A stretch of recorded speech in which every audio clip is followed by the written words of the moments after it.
Cuando mi madre levantó la copa aquella noche y decidió borrarme delante de 33 personas, supe que algo en nuestra familia acababa de romperse.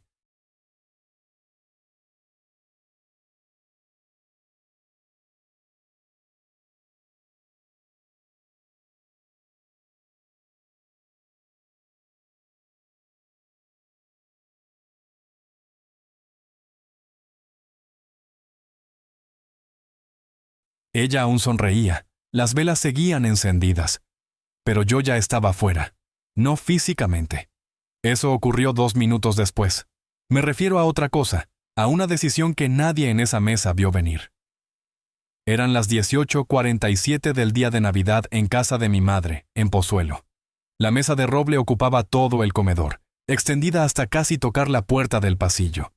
34 sillas, 34 copas, el cordero ya cortado, las velas alineadas como si aquello fuese una ceremonia. Olía a romero, a mantequilla, a perfume caro y a demasiada gente respirando el mismo aire. Mi madre se puso en pie con su copa de Rioja en alto, impecable, controlándolo todo como siempre. Por la familia, la que realmente importa. Las copas chocaron. Mi hermana Diana se inclinó hacia Pablo. Sergio ya estaba sirviéndose más salsa sin esperar al brindis. Risas. Cristal contra cristal. Y entonces mi madre giró la cabeza hacia mí. No elevó más la copa. No frunció el ceño. Me miró como se mira una lámpara vieja antes de cambiarla. Tú no vas a recibir ni un euro de la abuela. Nunca has hecho nada por ella. Lo dijo con voz clara, sin temblor. Lo suficiente alto para que todos lo oyeran. Nadie bajó la copa. Nadie carraspeó. 33 personas sosteniendo el aire, como si yo ya no estuviera sentado allí. Noté como la madera fría de la mesa se me clavaba en los dedos. Doblé la servilleta con cuidado. Me puse el abrigo. Salí a las 18:49. La puerta se cerró a mi espalda y nadie vino detrás. Lo que ninguno sabía, ni mi madre, ni Diana, ni Pablo, ni Sergio, era que durante los últimos 3 años yo había sido quien llevaba a la abuela Margarita al Hospital de la Paz, quien hacía la compra en el Mercadona de la esquina de su calle en Aravaca, quien acudía cuando la caldera decidió romperse a las 2 de la madrugada en enero, cada semana. A veces 2, sin fotos, sin mensajes al grupo familiar, sin aplausos. 11 días después de aquella cena, la abuela murió. Una semana más tarde llamó el notario. Pero para entender lo que ocurrió en esa lectura, hay que entender quién era Margarita Castaño. Y sobre todo, quién era mi madre. La abuela tenía 78 años y vivía en una casa baja en la calle Olmo, en un barrio tranquilo a 40 minutos de Madrid. La casa estaba pagada desde hacía décadas. La compró con mi abuelo por un precio que ahora suena a broma. Nunca fue ostentosa. Mismo supermercado desde hacía 40 años. Cupones recortados aunque no hicieran falta. El mismo bolso marrón invierno tras invierno. Lo que casi nadie se molestó en averiguar es que llevaba invirtiendo en silencio desde que yo iba al colegio. Mi abuelo, ingeniero industrial, dejó algo más que recuerdos cuando murió. Una cartera sólida, diversificada, creciendo sin que nadie la tocara. Y ella, paciente, dejó que siguiera creciendo. Sin presumir, sin dar cifras, sin promesas. Mi madre, Carmen, era la mayor de los 3 hijos.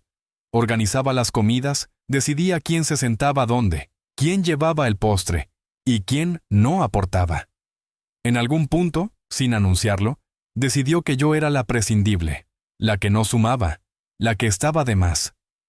Aquella noche en Pozuelo lo dejó claro delante de todos. Lo que no sabía es que la abuela también había tomado una decisión, y la suya no necesitó brindis para hacerse escuchar. La historia de la decepción empezó mucho antes de aquella cena en Pozuelo. Empezó el día que entendí que, en mi casa, el apoyo tenía destinatarios concretos. Y yo no estaba en la lista. Tenía 19 años cuando dejé la universidad pública. No porque no quisiera seguir, sino porque no podía pagarla y en casa ya habían decidido en quién valía la pena invertir. Diana estudiaba en una privada en Madrid, piso pagado en Chamberí, matrícula cubierta, libros nuevos cada semestre. Cuando pedí un préstamo pequeño para terminar mi grado, mi padre ni siquiera levantó la vista del periódico. No podemos ir regalando dinero a todo el mundo. a todo el mundo. La frase se me quedó pegada como una astilla. Diana se graduó con honores. Mis padres organizaron una fiesta con más de 60 invitados en un restaurante de Majadahonda. Fotos, brindis, discursos. Yo saqué el título de bachillerato por un programa online, mientras trabajaba en 2 sitios distintos. Nadie lo mencionó. Era el patrón. Y el patrón no se rompe, se normaliza. A los 23 conseguí un puesto estable en una fundación sanitaria en Madrid. No era un sueldo espectacular, pero coordinaba un pequeño equipo. Funcionaba. Cerrábamos proyectos. La gente me respetaba. Estaba construyendo algo real. Aún así, en cada reunión familiar, mi madre me presentaba como la que no terminó la carrera, como si esa frase bastara para resumirme entera. Diana era ejecutiva de marketing, orgullo constante. Pablo, gerente de ventas, más orgullo. Sergio aún buscándose, pero era el pequeño, así que resultaba entrañable. ¿Y yo? Yo era la nota al pie incómoda, la que no había sabido organizar su vida, la que podía ser descartada con una copa en alto y una sonrisa intacta.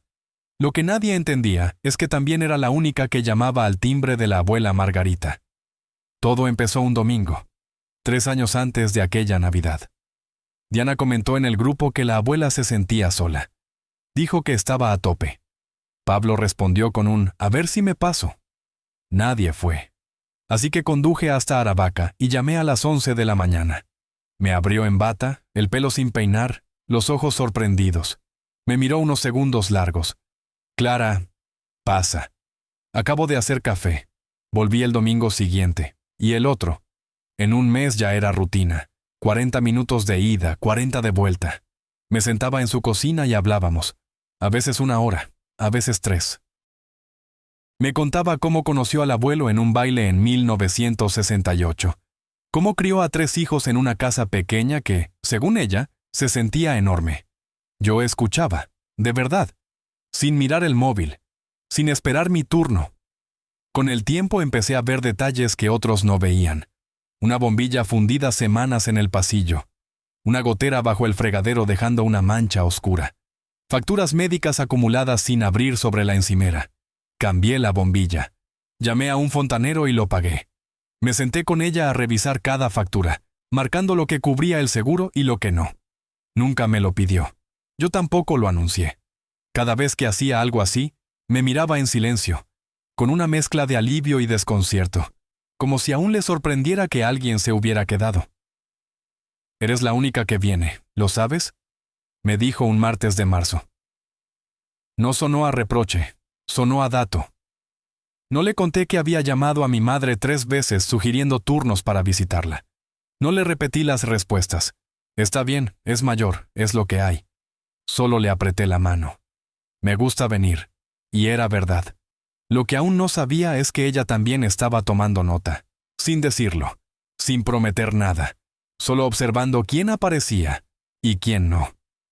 En septiembre, 2 meses antes de aquella cena en Pozuelo, la abuela empezó a apagarse.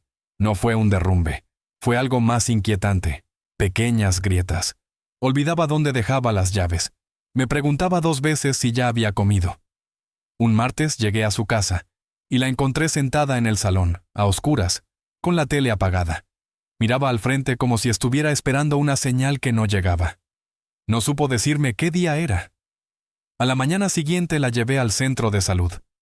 La doctora Elena Marín, que la conocía desde hacía más de 15 años, me pidió que me quedara un momento después de la consulta. Cerró la puerta con suavidad. «Está mostrando signos tempranos de deterioro cognitivo. No es avanzado, pero está ahí. Va a necesitar más apoyo». Asentí. Pregunté si alguien más de la familia figuraba en el historial. La doctora me sostuvo la mirada. «Clara, tú eres su contacto de emergencia. Has venido a todas las citas de los últimos 8 meses. Eso me golpeó más que el diagnóstico. No lo había decidido conscientemente. Simplemente había ido. Cada tercer jueves recogía sus recetas en la farmacia de la avenida de la Osa Mayor. La llamaba cada mañana a las 8:15 para asegurarme de que estaba despierta y desayunando. Un domingo descubrí que llevaba 2 meses sin pagar la luz. No porque no pudiera, sino porque las cartas la confundían. Lo resolví sin decir nada. Esa noche llamé a mi madre. Le conté lo que había dicho la doctora. Le pedí que viniera aunque fuera una vez por semana, que se sentara con ella para que yo pudiera respirar. Silencio al otro lado. Clara, tenemos trabajos a tiempo completo. No vamos a reorganizar nuestra vida porque la abuela se haga mayor. Es ley de vida. Estará bien.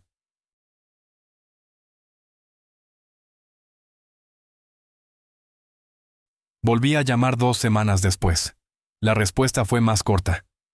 A finales de octubre pasé un fin de semana entero en casa de la abuela, porque intentó salir a las 3 de la mañana convencida de que tenía que recoger a mi madre del colegio. Cuando se lo conté, mi madre perdió la paciencia. Estás yendo demasiado. Empieza a ser raro. Nosotros tenemos nuestra vida. La gente normal no hace esto. Déjala tranquila. Me quedé mirando el móvil unos segundos antes de colgar. No volví a insistir. 3 semanas después, levantó su copa y anunció que yo no había hecho nada. Aquella noche regresé a mi piso, dejé el abrigo sobre la silla y llamé a la abuela. ¿Te apetece que vaya mañana? Sí, cariño. Me gustaría mucho. La abuela murió el 8 de diciembre. Yo estaba allí porque llevaba casi 2 semanas yendo a diario. Pedí una excedencia sin sueldo. Dormí 4 noches seguidas en su sofá. Coordiné con la enfermera del equipo de cuidados paliativos. Revisé medicación, ajusté horarios. En los momentos malos le sujetaba la mano. En los buenos le hacía sopa y le cepillaba el pelo. Murió a las 16:22 de un martes. La enfermera estaba en la habitación contigua. Yo estaba sentada a su lado. No hubo discursos finales, solo un leve apretón de dedos. 1. Y después, silencio. Me quedé allí sin moverme. No sé cuánto tiempo. La luz de la tarde entraba por la persiana a medias. La casa estaba demasiado quieta. Cuando por fin me levanté, hice lo que tocaba. Llamé al equipo médico, luego a la funeraria. Después marqué el número de mi madre y esperé a que descolgara. La abuela lo había dejado todo atado con un plan funerario contratado años atrás, así que apenas hubo decisiones que tomar. Cuando llamé a mi madre, descolgó al segundo tono. Le dije, con la voz ya gastada, que había muerto. Silencio. Ah, ¿había alguien con ella? Sí, yo estaba aquí. Otra pausa, más corta. Vale. Aviso a Diana y a tus hermanos. Organizamos lo del entierro. 12 segundos. 2 frases. Ninguna pregunta sobre mí, ningún ¿estás bien? La conversación terminó ahí, como si estuviéramos cerrando una gestión bancaria. El funeral fue 3 días después, en el cementerio de Aravaca. 41 personas. Antiguos vecinos, 2 amigas de la parroquia. Mi madre apareció con un vestido negro recién comprado. Diana llevó un centro de flores desproporcionado, elegante, frío. Pablo y Sergio se quedaron atrás, mirando el móvil. Se marcharon antes de que terminaran de echar la última pala de tierra. Yo me quedé junto a la tumba cuando el aparcamiento ya estaba casi vacío. 15 minutos mirando el nombre grabado en la lápida provisional. No lloré. Eso ya lo había hecho el martes, sentada al lado de su cama, cuando la habitación se quedó sin su respiración. Allí solo sentía un hueco limpio, preciso, como si hubieran retirado una pieza que sostenía todo el mecanismo. 5 días después del funeral, el grupo de WhatsApp empezó a vibrar sin parar. Mi madre había recibido un correo del abogado de la herencia, Daniel Castaño. Sin parentesco, simple coincidencia que a la abuela siempre le hacía gracia. Se convocaba la lectura del testamento para el jueves siguiente a las 14:00. Asistencia obligatoria para las partes nombradas. No pasó ni una hora antes de que Diana escribiera. ¿Cuánto creéis que vale la casa ahora? He mirado idealista. Por la zona se están vendiendo por más de 600,000. Pablo añadió. Más lo que tuviera ahorrado. Papá decía que tenía inversiones. Sergio preguntó. ¿Se divide entre 4 o entre 3? 3 puntos suspensivos. Luego. ¿Clara cuenta? Mi madre intervino. Se hablará en la lectura. Id todos y comportaos con normalidad. Nadie escribió, la vamos a echar de menos. Nadie puso un simple dep. Ni una mención a su café de los domingos, ni a su risa seca, ni a sus manos arrugadas. Solo cifras, tasaciones, repartos. Leí cada mensaje sin contestar. No hacía falta. Yo ya sabía lo que decía el testamento. No porque hubiera fisgoneado ni presionado. Lo sabía porque 6 meses antes, Una tarde tranquila de domingo. La abuela me pidió que me sentara frente a ella en la cocina. Tenía una taza de té entre las manos. La sostenía con firmeza. Clara, quiero que sepas algo sobre mi testamento. Le dije que no era necesario. Hizo un gesto leve con la mano. Quiero hacerlo. Es importante.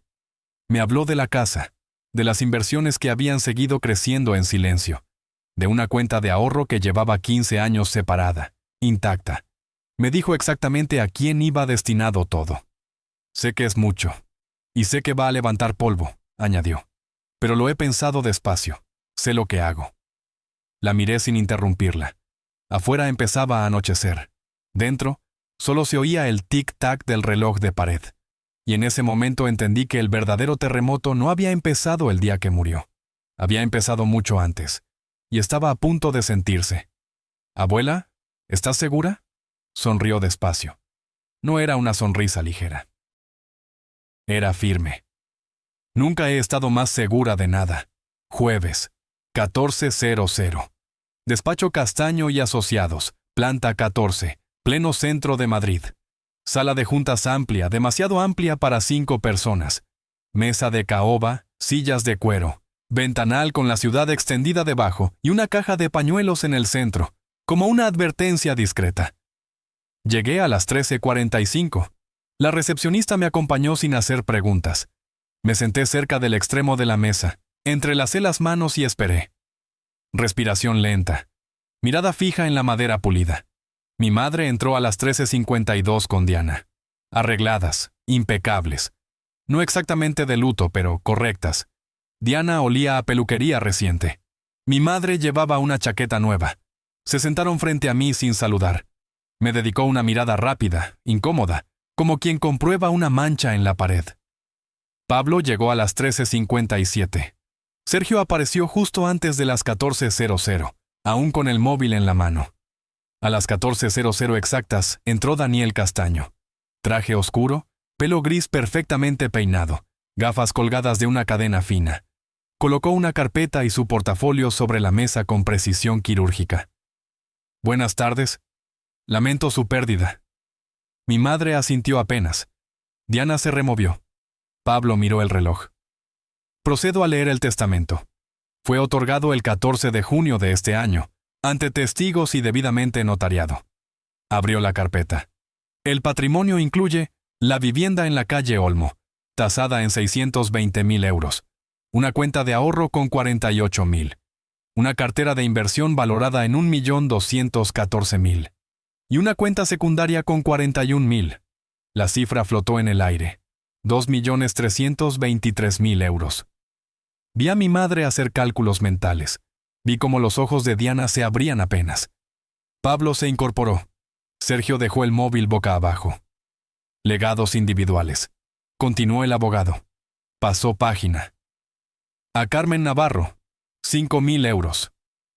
Mi madre parpadeó. La mandíbula se tensó. A Diana Navarro, 5.000 euros.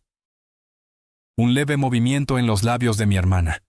A Pablo Navarro, 5.000 euros. Silencio. A Sergio Navarro, 5.000 euros. Nadie respiraba. El abogado volvió a pasar la hoja. Inspiró con calma. La totalidad del patrimonio restante, incluyendo propiedades, cuentas y cualquier activo no especificado, se lega a Clara Navarro. 10 segundos. Los conté. 10 segundos de un silencio absoluto, pesado, casi físico. Solo el zumbido del aire acondicionado y el murmullo lejano de la Gran Vía 14 pisos más abajo. Nadie habló. «Hay una carta», añadió el señor Castaño. Sacó una hoja color crema, doblada con cuidado. La abrió despacio. «Para mi nieta Clara. Esta carta explica mi decisión, aunque no creo que necesite mucha explicación para quien haya estado prestando atención». Noté cómo mi madre se quedaba rígida. Clara me visitó cada semana durante 3 años. Condujo 40 minutos en cada trayecto sin quejarse jamás. Me llevó al médico cuando nadie más lo hizo. Se sentó conmigo cuando la casa estaba en silencio. Pagó facturas que yo no entendía, sin hacerme sentir pequeña. El papel crujió suavemente al pasar a la siguiente línea. Y en esa mesa, por primera vez en mucho tiempo, La narrativa ya no estaba en manos de mi madre.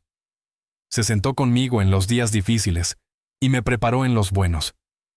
Estuvo cuando tuve miedo, cuando me sentí sola, cuando me estaba muriendo. He visto crecer a mis otros nietos y los quiero. Pero Clara es la única que estuvo presente. No porque tuviera que hacerlo, sino porque quiso.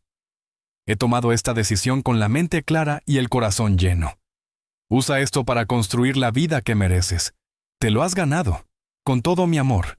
La abuela Margarita. El abogado dobló la carta con cuidado y la dejó sobre la mesa. El silencio cambió. Ya no era sorpresa, era peso. Noté cómo algo se rompía dentro de mí. Las lágrimas empezaron sin permiso. No quería llorar allí, delante de ellos. Pero escuchar su voz en esas líneas, oír en boca de otro lo que nunca me dijo de forma tan directa, fue demasiado. Mi madre habló primero. Esto es un error. Su tono era plano, casi administrativo. Léalo otra vez. El señor Castaño alzó la vista por encima de las gafas. Lo he leído correctamente, el testamento es claro. No puede estar bien. Clara, ella no... Se detuvo a tiempo. Diana intervino. La abuela no estaba bien. Tenía deterioro cognitivo. Esto no puede ser válido. El abogado asintió despacio. Entiendo su preocupación, pero el testamento se firmó el 14 de junio, meses antes de cualquier deterioro significativo. Además, dispongo de una declaración de la doctora Elena Marín, confirmando que doña Margarita tenía plena capacidad legal en el momento de la firma. Sacó un documento y lo deslizó por la mesa. Fecha. Firma. Sello. También constan en mis archivos registros de llamadas, una media de 4 semanales durante los últimos 3 años. Registros hospitalarios que acreditan la presencia diaria de Clara durante 9 días consecutivos el pasado abril. Recibos de farmacia, reparaciones y compras abonadas por ella. Y una declaración jurada de la vecina, la señora Dorotea Hernández, confirmando que era la única familiar que acudía con regularidad. Dejó que cada dato cayera despacio. Cualquier impugnación fracasaría. No lo digo por antipatía, sino para evitarles tiempo y gastos. Margarita fue inequívoca. Quería que Clara lo tuviera todo. Pablo fue el siguiente en romper el silencio. ¿Entonces ella se queda con más de 2 millones y nosotros con 5,000? Eso establece el testamento, respondió el abogado. No es justo, murmuró Sergio, rojo por primera vez en su vida.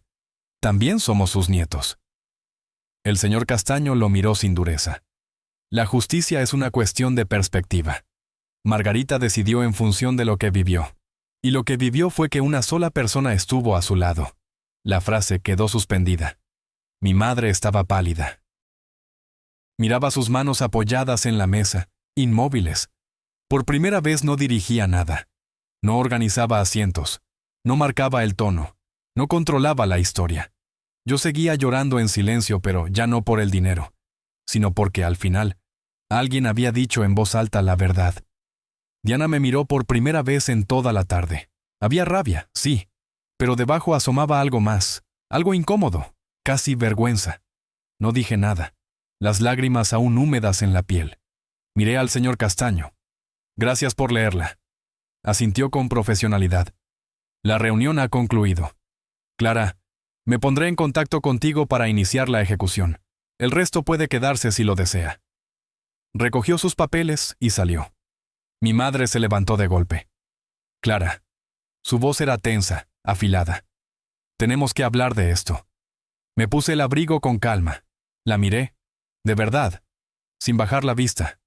No, no tenemos que hacerlo. Y me fui. Las llamadas empezaron esa misma noche. 14 entre las 5 de la tarde y la medianoche. No respondí. A las 00:17 llegó un mensaje.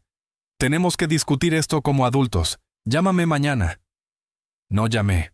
A las 9, Diana. Clara, escucha.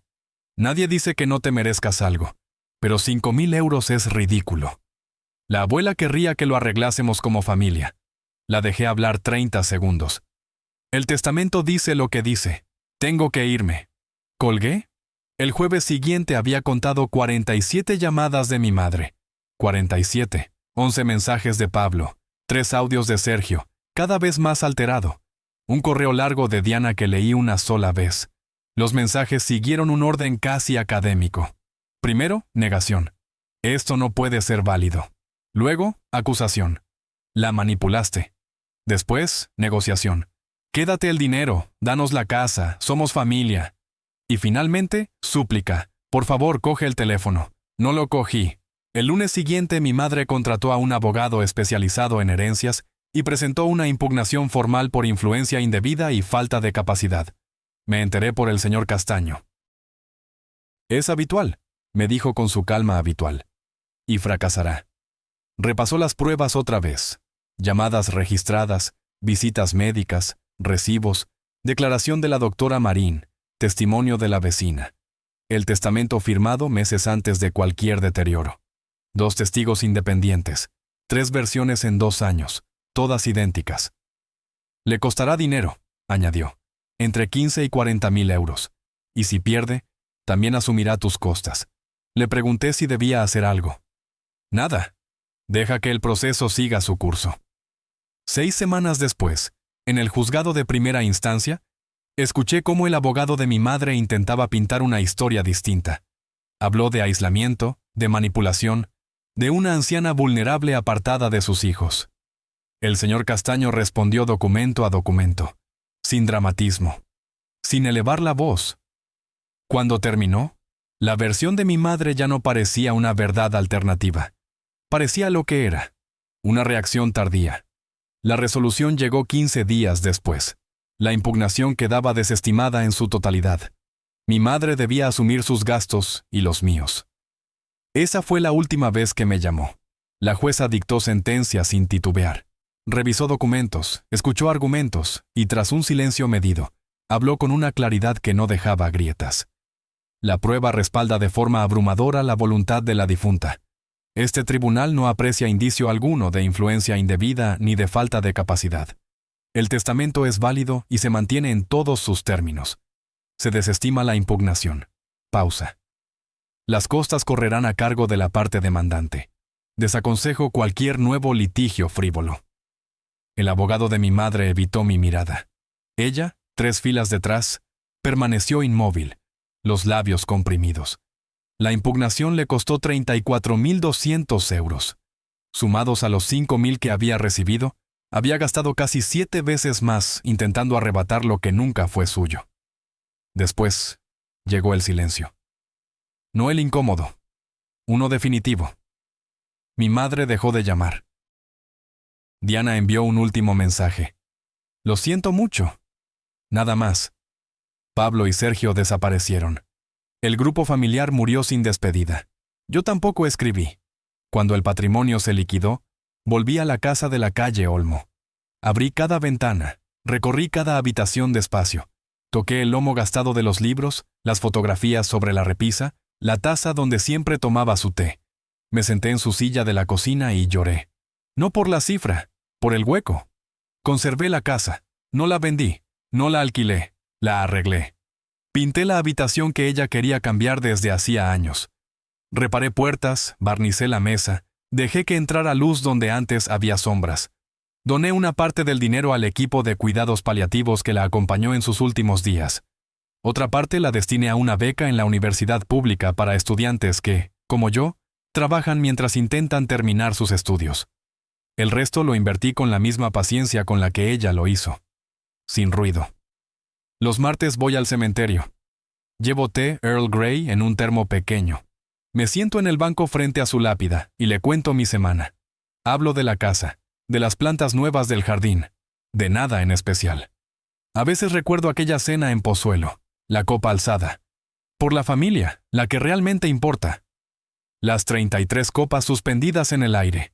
Y luego recuerdo los 10 segundos en la sala del abogado cuando pronunció mi nombre. Y la carta. Te lo has ganado, querida niña. No me lo gané por el dinero, ni por demostrar nada. Me lo gané porque estuve, porque aparecí cuando nadie miraba, porque me senté en el silencio. Y porque, al final, alguien decidió que eso era lo que realmente importaba. Me lo gané porque estuve allí, semana tras semana, año tras año. Porque aparecí cuando la casa estaba en silencio y nadie más llamaba al timbre. Porque fui la única persona en mi vida que se sentó frente a ella sin agenda, sin cálculo, sin testigos. Y al final, cuando todo se desmoronó, ella también estuvo para mí. 2 meses después de la sentencia, mi madre llamó una última vez. ¿Era tarde? El móvil vibró sobre la mesilla y dejé que sonara hasta el buzón. El mensaje duraba menos de medio minuto. No hubo disculpa. No hubo petición directa. Espero que sepas lo que le has hecho a esta familia, Clara. Nada más. Lo escuché una sola vez. Me quedé sentada en la oscuridad, con el teléfono aún en la mano. Afuera, la calle estaba en silencio. Pensé en aquella mesa en Pozuelo, en la copa alzada, en las miradas que se apartaron. Pensé en la sala del abogado, en los 10 segundos que cambiaron el equilibrio de toda una vida. Lo que le has hecho a esta familia. Repetí la frase en voz baja, probando su peso. No respondí. No devolví la llamada. No escribí un mensaje largo explicando nada. Algunas palabras, una vez pronunciadas, no buscan diálogo, buscan herir. Y algunas puertas, cuando se cierran, no necesitan una segunda oportunidad. Borré el mensaje. No sentí alivio inmediato. Tampoco rabia. Fue algo más limpio, más definitivo. Como cuando apagas una luz que llevaba años parpadeando. Durante mucho tiempo creí que debía seguir intentando encajar. Que si demostraba lo suficiente, si trabajaba más, si hablaba menos, si aceptaba el papel que me habían asignado, algún día mi madre levantaría la copa por mí. La abuela me enseñó otra cosa sin dar lecciones. Me enseñó que estar presente no siempre te gana aplausos, pero sí te define. Y que a veces soltar no es perder, sino dejar de arrastrar. Sigo yendo los martes al cementerio. Me siento con mi té y le cuento que la casa está pintada, que las plantas del jardín han sobrevivido al invierno, que la beca ya tiene el nombre de la primera estudiante que la ha recibido. A veces le hablo también de mi madre, no con rencor, como quien menciona una tormenta que ya pasó, porque entendí algo que nadie en aquella mesa entendió jamás. La familia no es quien levanta la copa, es quien se queda cuando todos los demás se van. Y yo ya no necesito que nadie más lo confirme.